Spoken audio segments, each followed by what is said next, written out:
So I was tagged in a video that is going viral now of a lady that attended the Independence concert that had R2Bees, Olive the Boy, and Kim Paluta in London on the weekend. And she has some things to say. She's not happy and she's thinking it looks like a waste of her time and her money. Let's get into it.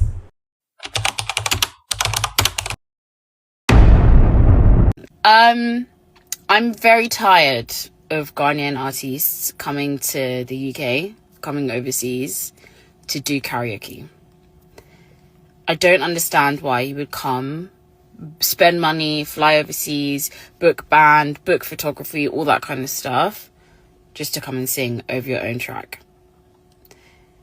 Whether you booked a band, you didn't use them, or you have a backing track with no vocals, fine. I really don't mind. But if you're going to come and sing, perform, put on a show, because that's what you are paid to do. So yesterday I was at the O2 to see R2Bees for their Ghana Independence Day celebration. I think it was R2Bees, Olive the Boy, and I don't know his name, but I think it's King Paluta, something along those lines.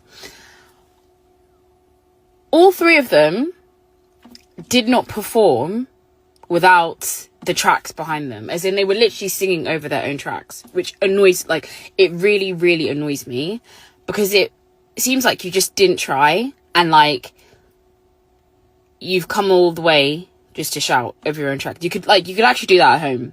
If you're coming overseas to see your fans overseas, we're gonna expect. So some of the things that she's saying, I really cannot authenticate, but let's start from the karaoke part. So because I wanted to be sure of what she was saying, I went online and checked some of the videos of Kim Paluta's performance as well as R2B's performance, and I think I couldn't find Olive the Boy, but these two were really trending, and I think she was right.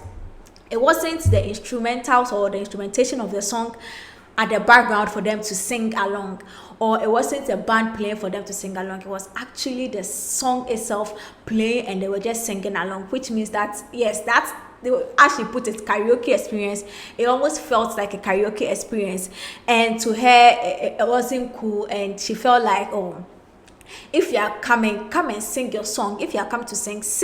If you are coming to give the band show, give a band show. Let's have something different rather than coming to sing along the song that we already know how the song progresses, how your voice feels like on the song, and coming to do the same thing for us when we have come waiting for you.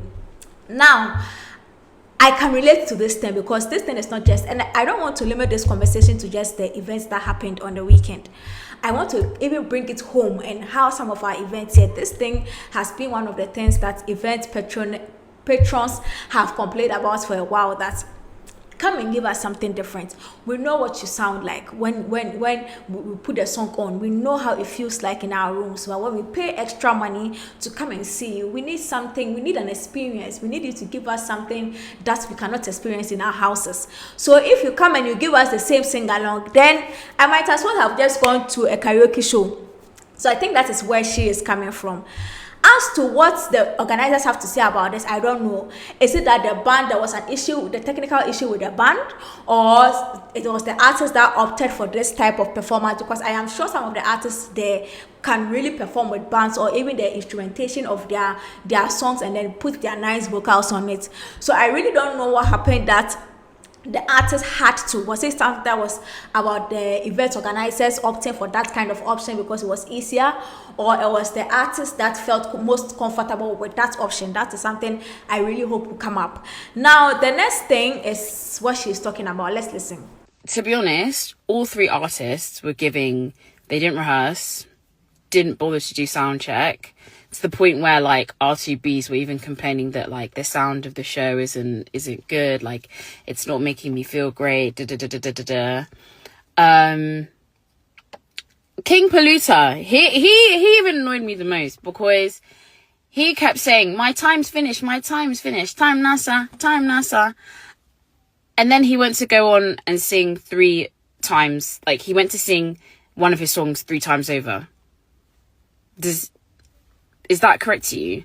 If you're coming overseas, especially if you're coming to London and you're going to put on a show, perform. If you're going to do choreography, practice. Like, don't come on stage and think shouting up and down is doing anything, because you're not. So she's talking about the fact that the performances too were short, and then what we call R2Bees was complaining about the sound all the time, and the sound was not good, and then Paluta to said me time our song, but kept singing the same song over and over again. As I said, this I cannot authenticate because I was not there at the event. However, I think she has paid a certain amount and was expecting a certain experience. So clearly, if it doesn't go as she expected, but you see, when the audience, when you see some of the videos online too, the audience they seem quite excited about whatever they were receiving. So it's really hard to. But clearly, there are people that know how events from other places feels like. So when they see or when they experience these events too, they know where each level there. So obviously, if she's speaking, say we almost say up on training, say then change free. So I see the catcher say, so and to me, I really don't know why R2Bees was complaining. I don't know, maybe they clearly, if an artist like R2Bees have to complain, then it means there was something probably that was really stressing them out on stage. This is why they had to complain. Now let's talk about something she spoke about too. The timing as well was a real big issue for me. Fine, Ghana timing, whatever, but we shouldn't be allowing these things in these types of contexts. Doors opened at 6:30. As of 9 o'clock, the show has still not started. So now you only have 2.5 hours to do 3 acts. The maths somewhere here is wrong. All 3 artists only did about 20 minutes. I think R2Bees, pushing it a little bit, did 25 minutes. And they came on late. They came on at 10:20. 10:20 is the time that you're coming on stage, when most shows are now about rounding up. I don't know who needs to be coaching these people, because what annoys me is R2Bees, I know, are experienced artists, so they shouldn't be getting away with doing such a half-assed job. Like, I don't know who needs to start speaking to these people, but Time is something that is a problem that is plaguing event promoters here in Ghana. Telling people that, in fact, you put there, you are lucky because the venue automatically closes at a certain time, or they have to end at a certain time, else they pay a fine. If you were in Ghana, like that show would have ended at 4 a.m. 4 a.m. And usually when they put events, the time on events, I don't know, it feels like they are out there, we are out there, but certain things are not changing. The same human Ghana Nyoma, and you see, I even felt sad when she had to say Ghana man time, the Ghana time. It means that we are out there, we are seeing how the world is moving and shaking and experiencing new cultures and how things are done. But I say still now, we are unshapable. We are unchangeable. We are unable to unlearn and relearn. We are unable to unlearn and relearn and all those things. Like the same way we want our things to be done is what we do there. And to me, the timing thing is a problem. It's an unfortunate thing because you don't tell somebody that they are exposed to what timing is like, good timing is like, that they should come to a place. And as I said, the gates opened at 6:30. They were there, standing there, doing whatever, I don't know, till 9 p.m. when the artists that were built came. I mean, that has to be painful. And these are not even that they are seated, though. They are standing. This has to be very painful. So I think the timing thing borders a hard thing. And it's not just there. I swear, if this event was in Ghana, 3 a.m. 3 a.m. or 4 a.m. people they go house. Too much. Just too much. Now let's go to the next thing she said. Performance. Coming and shouting and running up and down stage is not cute. Singing your song, half of the song, then pointing the microphone to the audience to sing the rest of the song is also not cute. If I've come to see you perform, I've come to see you perform. I don't know why the audience has to come and sing the rest of the song for you. We're singing along with you. And that was R2Bees set. Most of their set was us singing the song for them, and half the time they didn't even finish the song that they were singing. Like please, this thing needs to stop. Otherwise I just won't bother doing any Ghanaian related thing, because it seems like all the artists come and do that, and it's a waste of time, waste of money. Like, I really dislike it.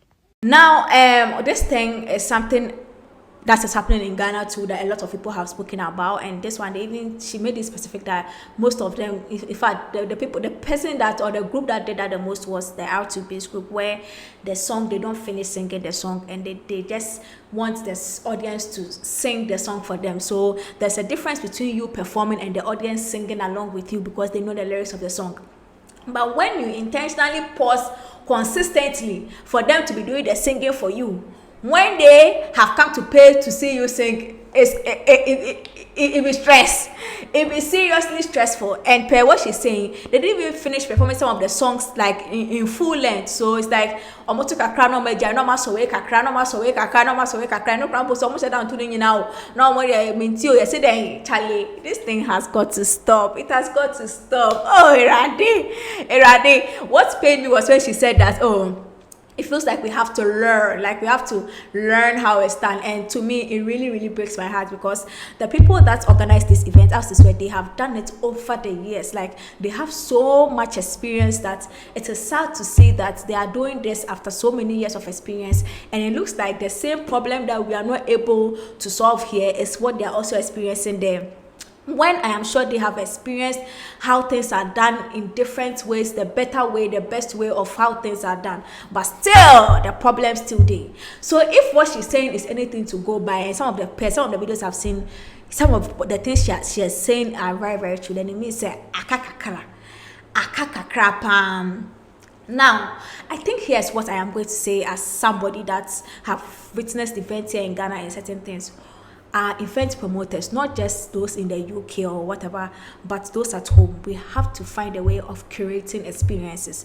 So you see the way when you go to a DSP, when you're listening to a certain playlist created by the creators there, it moves from, like, it gives you an experience. If you are sad and you are listening to a sad playlist, you have an entire full-blown experience of that thing you want.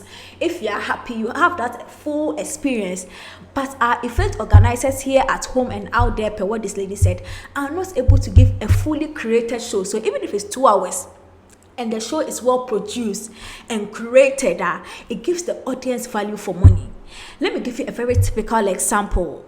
It's Ashake's show at the, I think was it at the O2 Arena, where he performed some of his big songs and some of them went viral and all. The show was created, and this one, even that he was using the band though, but it was so created. The backing vocalist knew when to come in, the dancers knew when to form around him. It's like everything is created from the kenke to the kankan of the show. The kenke to the barang of the show. So, oh, shy, I feel like it's nice how they are even able to switch from one song to the other, makes it be. It's like you are watching an experience. Give people value for their money, because if the few audience that we are saying that we don't have go for our event and feel like no, compared to what we've experienced before, this is a waste. And then I'm quoting what she said, a waste of time and money. Now you're koya and I say buy. Now you're koya and I say buy. Our promoters have to learn. We have to learn, because we are asking people to pay money. They didn't do free show. They are asking them to pay money. So they might as well get something that is worth the money they have paid. So this is something that, this is what I wanted to share with you. Do subscribe to the channel, press the bell icon, and if there's anything you have to do it now. Hasluja.